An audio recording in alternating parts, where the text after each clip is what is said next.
This is macOS Ken. Apple TV Plus pulls the Savant. Allstate drops and tries to bend new iPhones.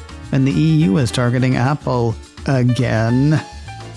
It is Wednesday, the 24th of September, 2025. I'm Ken Ray, and this is news from macOS Ken. Brought to you by yours truly and sponsored by Insta360's brand new Go Ultra, a tiny, hands-free 4K camera. Go Ultra today at store.insta360.com with promo code macOSCan. This show is also supported by people like you, patrons through Patreon. Find out more and add your support at patreon.com/macOScan. It looks like Apple TV Plus has done something newsworthy and not necessarily in a good way. Deadline says the Cupertino company has pulled the Jessica Chastain, ripped from the headlines thriller The Savant, off its schedule. Originally set to premiere day after tomorrow, Friday the 26th of September, a description had the series following an undercover investigator as she infiltrated online hate groups in an effort to stop domestic extremists before they act. In a statement to Deadline, Apple said, "After careful consideration, we have made the decision to postpone The Savant. We appreciate your understanding and look forward to releasing the series at a future date." We appreciate your understanding is apparently corporate speak for shut the hell up about it, and I don't mean hell. Quoting Deadline, the streamer would not elaborate on the reasons for the last-minute change, but the Savant's subject matter is believed to be behind it, with the storyline about preventing extremist attacks and some of the imagery considered possibly triggering following the September 10th assassination of right-wing political activist Charlie Kirk. The series includes a sniper in action and the bombing of a government building, among other acts of violence. Anyway, that's what Deadline says. Over at Variety, someone who's seen the series says Apple's making a mistake not showing it. Quoting part of Variety TV critic Aramita Tinubu's reaction to the news, "Other than depicting white nationalists in a negative light, The Savant is a straightforward, non-controversial character study and a well-paced thriller about one woman trying to stop domestic terrorism." It seems, Tinubu says, that Apple TV Plus is cowering to a presidential administration that appears to be more concerned with its own dialogue and viewpoints. Certainly that is a possibility. It's also possible that Apple's worried that, having seen a guy murdered on a college campus a couple of weeks ago, such images might touch a nerve with people in the U.S. In the aftermath of the 2001 terrorist attacks on 9/11, it was unclear whether shows like Alias and 24 would ever premiere. But we knew why that time. It's hard to see how Apple TV Plus is deserving of anyone's understanding in this case because Apple TV Plus has not explained itself. You can't say people don't deserve a statement because Apple made a statement by pulling the show. Though what the statement means is unclear. Maybe they're being sensitive. Maybe they're kowtowing. Now does not seem like the best time to let people decide which for themselves. The slogan is, "You're in good hands with Allstate." So maybe they could stop dropping and bending iPhones.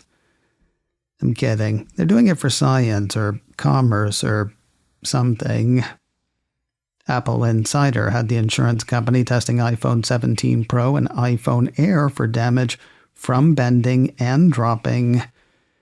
Basically, it did great in the bend test and less so when dropped.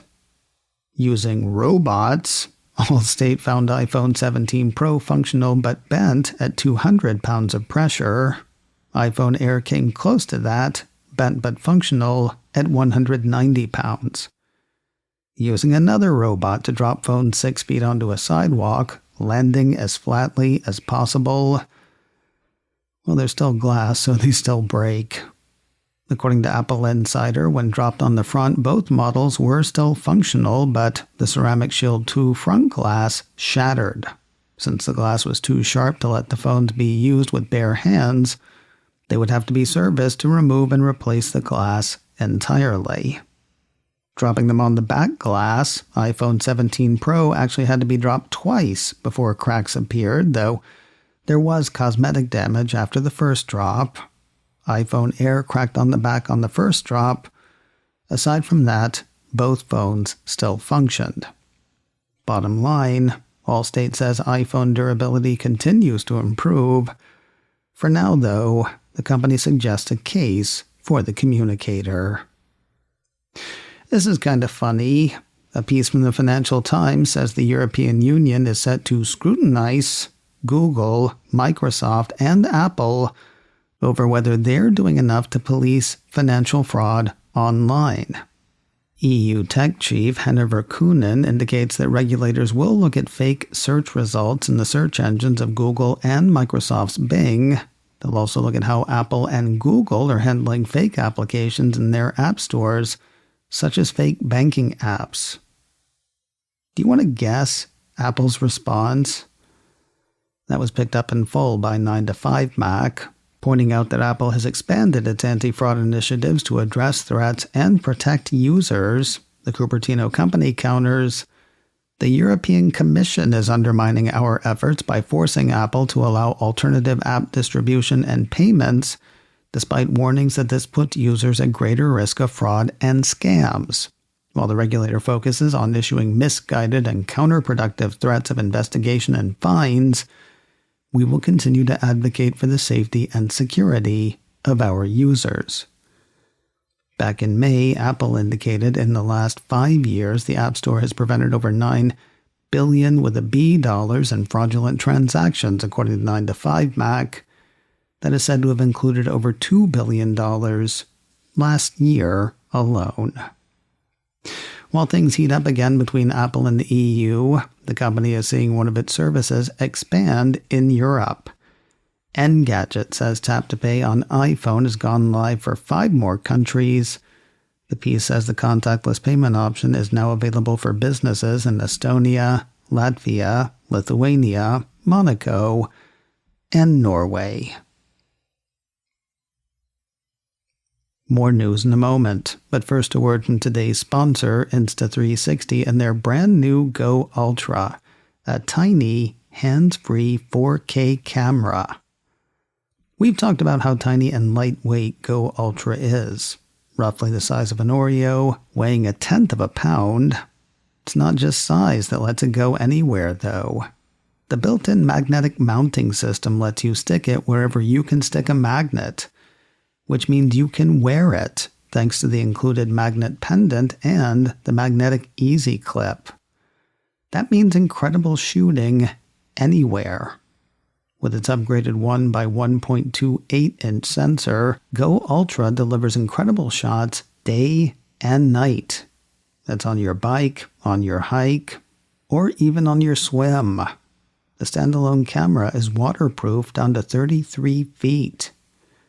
And if you're worried about losing something this small, fear not. You can keep track of Go Ultra in Apple's Find My.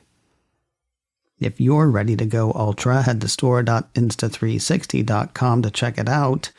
Then the first 30 people to buy using promo code macOS get a free set of sticky tabs.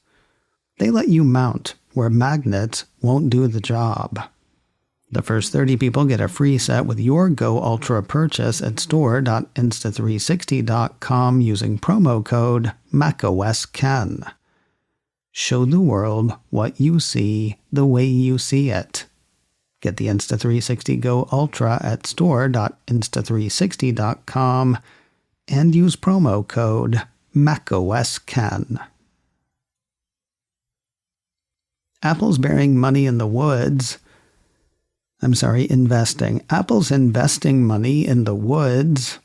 9to5Mac highlights a press release that has the California company investing in the restoration and sustainable management of a working California redwood forest. The investment, part of Apple's Restore Fund, will go specifically toward the restoration and sustainable management of the Gualala River Forest in Mendocino County. 9to5Mac says the Restore Fund is designed to scale global investment in nature-based carbon removal. According to Apple's press release, the Gualala River Forest is part of a large stretch of coastal redwood forest land that serves as home to hundreds of wildlife species and as the economic lifeblood for many communities across California's northern coast. Through the partnership, the Conservation Fund will continue sustainably managing the forest, and Apple will receive the carbon credits generated by the forest growth over time. For more of a polished wood aesthetic, news of doors reopening on an iconic Apple retail location. Apple Insider says the Cupertino company has announced the date for the opening of Apple Ginza back at its original location after 3 years down the road. The store has an interesting history, according to the report. Not only was it the first Apple store to open in Japan, Apple Insider says it was also the first to open outside the U.S. Apple Ginza reopens this Friday, the 26th of September. The Apple Invites app has seen some minor tweaks. 9to5Mac says version 1.5 of the application automatically syncs invitations with the user's calendar and adds shared albums for video playback right in the app. All of that gets pressed under a liquid glass. Both the app and the app icon get Apple's new design language treatment, according to Apple's release notes. The Apple Invites app is free. The updated version is available now in the App Store. And finally today, a show that Apple TV Plus is releasing on schedule. The 5th season of Slow Horses has begun its run. This is the one where the insufferable Roddy Ho gets a girlfriend, which by itself makes everybody suspicious. But when more weird stuff starts to happen, it's up to the workers at Slough House to figure out how it is all connected. Anyway, that's what I remember from the description. I know this is going to bother some of you, but I will not be watching this one for several weeks. So far, anyway, we've saved each 6-episode season to binge over a given weekend. So don't tell me what happens. I want to be surprised. If you're not one to wait to binge, have at it. Episode 1 of Season 5 of Slow Horses is available to stream now on Apple TV+. macOS Ken, brought to you by me, and sponsored by Insta360's Go Ultra. Go Ultra today at store.insta360.com with promo code macOSKen. This show is also supported by people like you, patrons through Patreon. Find out more and add your support at patreon.com/macOSken. Advertising handled by Backbeat Media, online at backbeatmedia.com. You can find me on Mastodon, macOSken at mastodon.social. You can also send me an email, info@macosken.com. Until next time, that is news from macOS Ken. I'm Ken Ray.